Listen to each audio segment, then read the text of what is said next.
what are the different types of constructors we have, right? We have studied that constructors are default functions or some special functions which are executed automatically when an object is created. So in that, based on the situations, we have different types of constructor. First one is default constructor. It has no parameters, it has no arguments to be passed, right? When we define constructor, we are saying it's a special function. Function means we talk about arguments, right? We talk about arguments. Every function will have arguments, but generally it also has return type. Any function in any programming language, the syntax is return type, function name and the arguments. But here constructor does not have a return type, that is clear. It does not have even void. Does not have means it doesn't means it is void. You should not write void also like this. Okay, but we can talk about arguments here.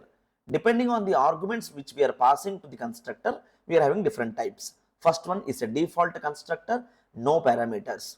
They are used to create an object with default values. Okay, we are not passing any arguments to the class, to that particular function or constructor. Next one is parameterized constructor. What is parameterized constructor? It takes parameters. It takes parameters. So what is the difference here?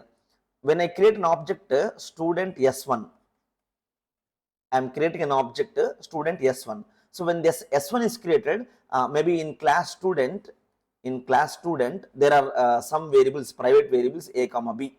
Assume there are two variables, data members A and B, right? When I create this S1, I want A to be 0 and B to be 0 by default. In that case, you need not pass any values.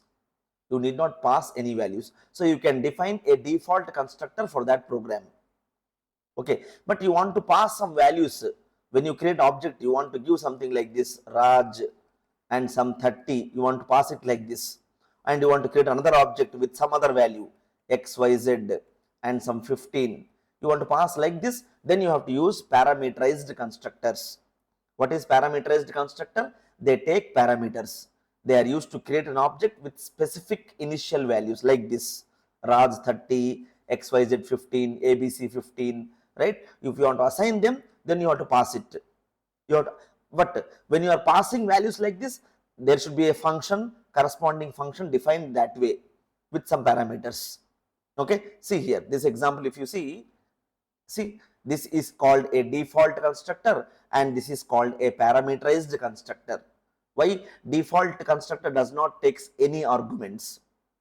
Why? Because I am creating an object S2 without any arguments.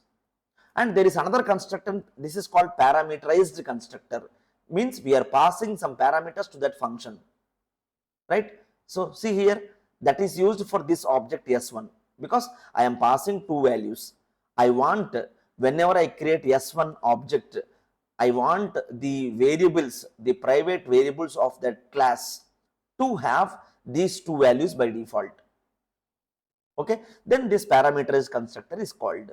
So here only we can see this is default constructor, this is parameterized constructor. When you don't want to pass any arguments, this default constructor will be executed. When you are creating an object with some values, this parameterized constructor will be executed. Let's go and see the types here, right? So this is about default and parameterized. What is third one? Copy constructor. What is the use of this copy constructor? Let us study this copy constructor. Okay, you have created an object S1 with some values like this, Raj and 30. Okay, you created an object S1 and the default and the parameterized constructor is executed. These two values are created. It means this object S1 dot name will hold Raj and S2 dot some maybe age, S2 dot age will hold this 30. Sorry, S1 dot name is Raj, S1 dot age is 30. That is the meaning of this. How am I assigning this? Using a parameterized constructor. After, while creating an object S1, you gave these two values. That's okay. How did you do that? You did it using parameterized constructor. What is copy constructor? It takes a reference to the another object of same class. okay, used to create a copy of an object. It means I will write again here. I'm writing here student S1 of some ABC as the name and some 25 as the age. Then I am creating another object for this class S2.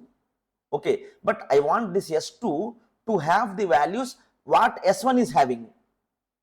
Whatever values are there in the object S1, I want those values to be copied in this object as well. Okay, S1 dot name, S1 dot age are two variables. Memory allocation is different. Object name is different. Memory allocation is different. Okay, so when I write this statement, S1 object holds two values, name as ABC and roll number as 25. But I want to create another object S2 and I want this S2 to have the same values as of S1. Instead of again writing like this, okay, instead of again writing like this ABC, comma 25, you can write like this. There is no problem in that. What will happen? S1 will hold ABC 25, S2 also will hold ABC 25. Not a problem. But if the number of arguments are 100, do I need to write again this full 100? No. To avoid that, we use the third type of constructor called copy constructor. We use another type of constructor called copy constructor. What is the purpose of this copy constructor? Whatever values are assigned, okay, how do we define this? What is the syntax of this? Whatever values are defined for this S1, okay, this ABC, what is the argument you can give to S2, you know? To this S2 object, give S1 as the argument. For this S2 object, give S1 as the argument. This type of copying the contents of S1 object into S2 is done using copy constructor. Okay, this is the third type of constructor, copy constructor. We will see this in detail also. Next, the fourth one is move constructor. What is this move constructor? See, takes an R value reference to another object. Okay, transfers resources from a temporary object. See, there exists another object. There is another object S3. Assume there is another object S3. S3 contains some values. Again, B, C, D and some 22.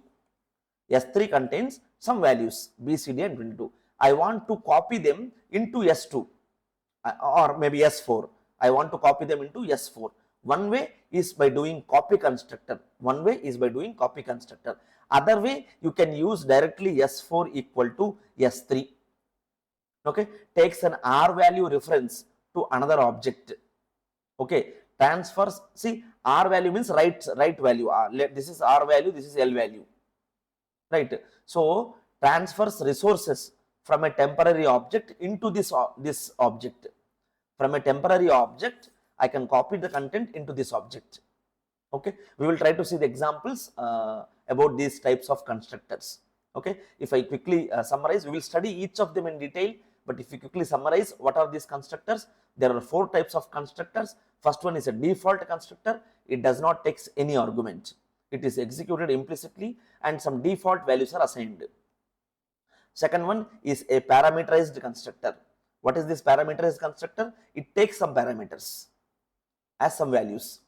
The third one is copy constructor. In copy constructor is used to copy the values of one constructor, copy the values of one object into another object. Okay, then the move constructor. Okay, it is kind of a little about referencing the pointers. It takes an R value reference to another object. It transfers the resources from a temporary object.